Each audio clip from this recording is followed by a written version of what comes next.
బ్రహ్మచర్యానికి శుక్రుని క్షయం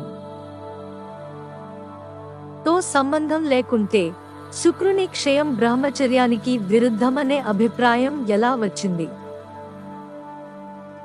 పురాతన కాలంలో బ్రహ్మచర్యం అనే పదానికి సహజమైన అర్థం తీసుకోబడింది. అయితే తరువాత సమాజంలో విప్రులు ఆధిపత్యం చెలాయించినప్పుడు అప్పట్లో పూర్తిగా దోపిడీకి గురైన సమాజంలోని మేధావులు ఆలోచించి చూశారు. మతపరమైన ఆచారాన్ని సామాన్యులు లేదా గృహస్థుల చేతుల్లోకి వదిలేస్తే ఇంతకాలంగా ఆదరించిన దోపిడీ ఆయుధం ఎప్పుడైనా నాశనం అవుతుంది. మత భావాల స్ఫూర్తితో సామాన్యులలో ఆలోచనా శక్తి మరింతగా పెరుగుతుంది. అందుచేత సామాన్య ప్రజలు శాశ్వతంగా పక్షవాతానికి గురై తమ అధీనంలో ఉండవలసి వస్తుంది. నియంత్రణ. దోపిడీ చేయడానికి ప్రజల మనస్సులలో భయం మరియు న్యూనతా భావాన్ని సృష్టించాలి. దోపిడీకి గురవుతున్న వారే ఎక్కువగా పెళ్లి చేసుకున్నారని చూశారు.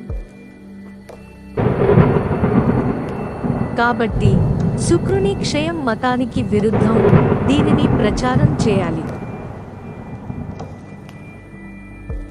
ఈ ప్రచారం కారణంగా గృహస్థులు శుక్రుడిని నాశనం చేయడం ద్వారా గొప్ప పాపం చేస్తాం,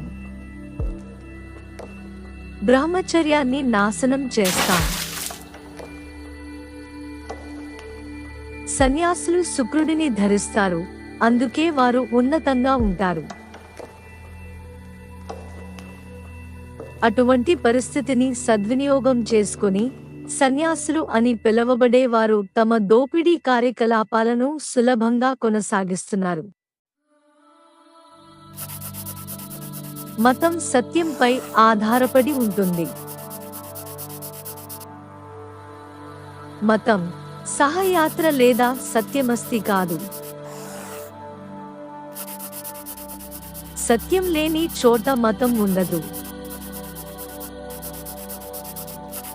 బ్రహ్మచర్యం యొక్క ఈ వివరణలో ఏమైనా ఉండవచ్చు, అది నిజం కాదు. కాబట్టి ఇందులో బ్రహ్మమే లేదు. సరళమైన సత్యాన్ని అంగీకరించడం ద్వారానే మనిషి పరమ వైభవం వైపు పయనించవలసి ఉంటుంది.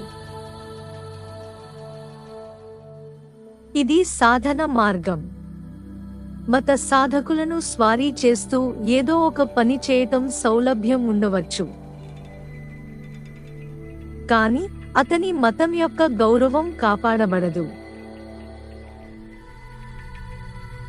ఇది సత్య మార్గం కాదు, వంచన మార్గం.